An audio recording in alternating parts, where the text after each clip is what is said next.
All right, so what we are going to practice doing, I want to show you how to make a copy of a document, because anytime that I have a document, it is going to be read only. So if it's something like questions and you want to type the questions right, or the answers to the questions right into the document, you're going to have to make a copy.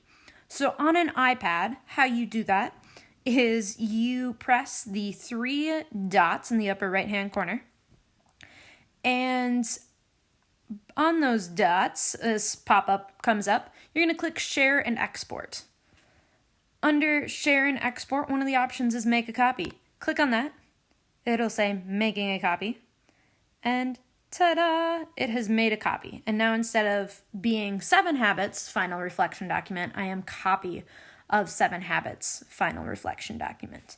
And if I need to find it, it is right here. So that is that.